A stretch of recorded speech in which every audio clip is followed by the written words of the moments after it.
Welcome to eagle media works. పల్లె పట్టులో అన్ని వృత్తులకు ఆదరవైన చెరువులు కళకళలాడుతున్నాయి. పిచ్చి చెట్లు, తుమ్మలు, పొదలతో బోసిపోయిన తటాకాలు ముత్తడి దండకానికి ఉరకలెత్తుతున్నాయి.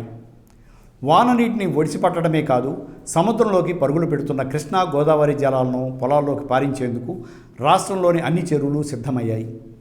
నిన్న మొన్నటిదాకా చెరువులు అంటే ఎక్కడున్నాయనే పరిస్థితి. ఇవాళ తటాకాలు పూర్వ వైభవాన్ని సంతరించుకున్నాయి. తెలంగాణలో రైతు గుండె మీద చెయ్యి వేసుకుని నిద్రపోతున్నాడు. మిషన్ కాకతీయ వంటి బృహత్తర పథకంతో చెరువులు పునరుజ్జీవించాయి. గొలుసు కట్లతో రాష్ట్రానికి జలాహారంగా మారుతున్నాయి. చెరువులు, కుంటల వంటి చిన్ననీటి వనరుల పునరుద్ధరణ ద్వారా వ్యవసాయాన్ని సుసంపన్నం చేయడానికి తెలంగాణ ప్రభుత్వం చేపట్టిన మిషన్ కాకతీయ జాతీయ వేదికలపై ముఖ్యమంత్రి దూరదృష్టిని చాటి చెప్తోంది. 6.5 దశాబ్దాల వలస పాలనలో చెరువులు విధ్వంసమే తప్ప వాటిని బాగు చేసిన ఘటనలు కనపడవు. దారుణమైన విధ్వంసానికి గురైన చెరువుల పునరుద్ధరణ కోసం రాష్ట్ర ప్రభుత్వం ప్రతిష్టాత్మకంగా చేపట్టిన మిషన్ కాకతీయ దేశానికే ఆదర్శంగా నిలిచింది. 2014 జూన్లో రాష్ట్ర ఆవిర్భావం జరిగిన వెంటనే సీఎం కేసీఆర్ చెరువుల పునరుద్ధరణపై దృష్టి సారించారు. 2014 జూలైలో రాష్ట్ర వ్యాప్తంగా జరిగిన సమగ్ర సర్వేలో తెలంగాణలో చెరువుల సంఖ్య 46,531గా తేలింది. వీటి కింద దాదాపు 24.50 లక్షల ఎకరాల ఆయకట్టు ఉంది. దీంతో ఈ చెరువులను పునరుద్ధరించాలని నిర్ణయం తీసుకున్న సీఎం కేసీఆర్ 2015 మార్చి 12న మిషన్ కాకతీయ పథకాన్ని ప్రారంభించారు.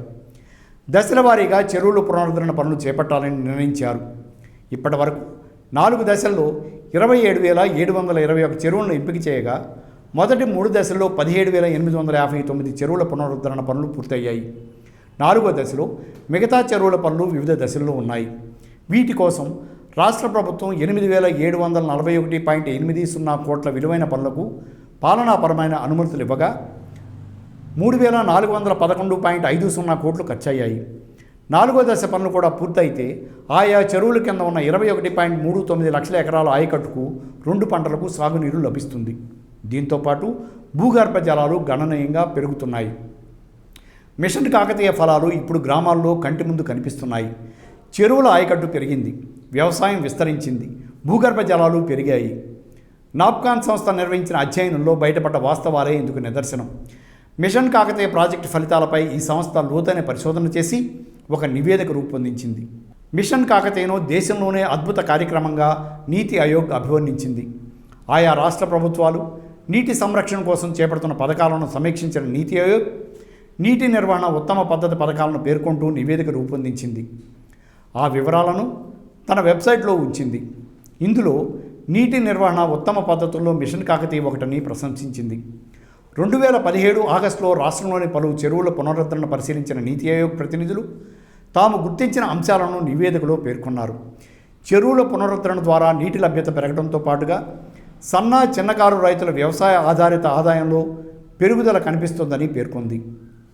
సాగునీరు అందని 63% గ్యాప్ ఆయకట్టుకు చెరువుల ద్వారా సమృద్ధిగా నీటి లభ్యత పెరిగిందని స్పష్టం చేసింది.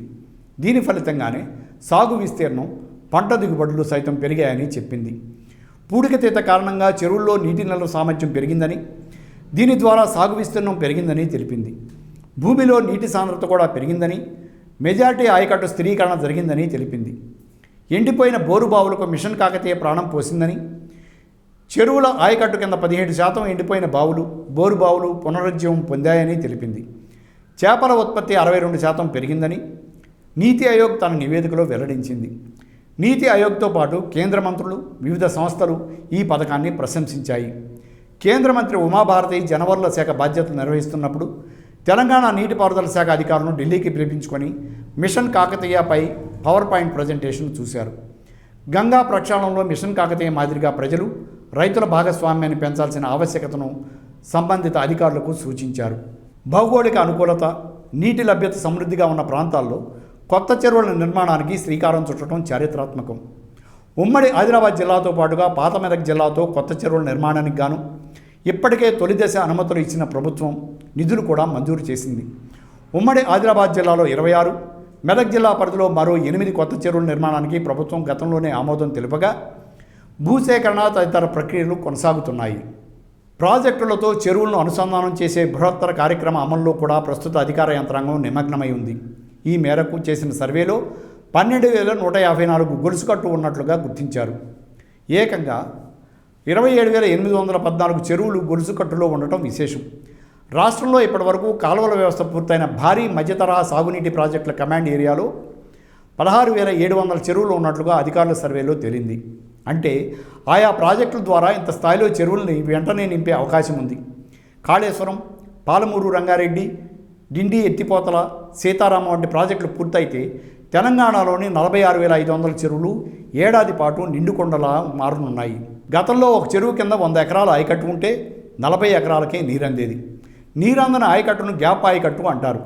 మిషన్ కాకతీయ అమలు కంటే ముందు గ్యాప్ ఆయకట్టు 42.4% ఉండగా అమలు తర్వాత 19.2% తగ్గింది. చెరువులో నీళ్లు ఉండటం వల్ల భూగర్భ జలాలు పెరుగుతున్నాయి. దీంతో రైతులు తూములను మూసివేసి బోర్లు, బావుల ద్వారా భూగర్భ జలాలను సాగుకు వాడుతున్నారు. మిషన్ కాకతీయ వల్ల నీటికి నోచుకోనని ఆశలు వదులుకున్న 17% ఎండిపోయిన బోర్లు, బావులకు మళ్లీ జీవం వచ్చింది. వీటిలో ఆయకట్టు పరిధిలోనివే కాకుండా అవతల ఉన్నవి కూడా ఉన్నాయి. 2013-14లో భూగర్భ జలమట్టం పెరుగుదల 6.91 మీటర్లు కాగా 2016-17లో 9.02 మీటర్లకు పెరిగింది. నాప్కాన్స్ అధ్యయనం నిర్వహించిన 4 జిల్లాల పరిధిలోని 400 చెరువుల కింద సాగు విస్తీర్ణం 51.5% పెరిగింది. చెరువుల్లో నీటి లభ్యత ఎక్కువగా ఉండటంతో వరి పంట సాగు 49.2% నుంచి 62.11% పెరిగినట్లుగా గుర్తించారు. పత్తి సాగు విస్తీర్ణం 36.2% నుంచి 26.3% తగ్గింది. ఇతర పంటల సాగు కూడా తగ్గినట్లుగా తేలింది. నీటి లభ్యత ఎక్కువగా ఉండటంతో తక్కువ కూలీలతో పాటు భాగస్వామ్యంతో యాంత్రికంగా తొందరగా పనులు పూర్తయ్యే వరి సాగుపైనే రైతులు ఎక్కువగా మొగ్గు చూపుతున్నారు. మిషన్ కాకతీయలో భాగంగా పూడికి తీసిన మట్టిని తమ పొలాల్లోకి తరలించుకోవడంతో సరాసరి 35 నుంచి 50% మేర ఫెర్టిలైజర్స్ వినియోగం తగ్గింది. దీంతో ఒక్కో రైతుకు సుమారు 27.6% అంటే ఎకరానికి 1,500 నుంచి 3,006 వరకు ఆర్థిక భారం తగ్గింది. అంతేకాకుండా ఎకరానికి వరి 2 నుంచి 5 క్వింటాళ్ళు, పత్తి 2 నుంచి 4 క్వింటాళ్ళు, కందులు 0.5 నుంచి 1.5 క్వింటాళ్ళు, మక్కలు 4 నుంచి 5 క్వింటాళ్ళు దిగుబడి పెరిగింది. చెరువుల్లో నీటి నిల్వ ఎక్కువ కాలం ఉండటం వల్ల చేపల ఉత్పత్తి 36 నుంచి 39% వరకు పెరిగినట్లు అధ్యయనంలో తేలింది. రైతులకు వ్యవసాయం ద్వారా వచ్చే ఆదాయం దాదాపు 78.5% మేర పెరిగినట్లు అధ్యయనంలో గుర్తించారు. కనీస మద్దతు దృష్ట్యా 2013-14 ఏడాదితో పోలిస్తే 2016లో ఆదాయం పెరుగుదల 47.4%గా ఉంది. Thanks for watching eagle media works.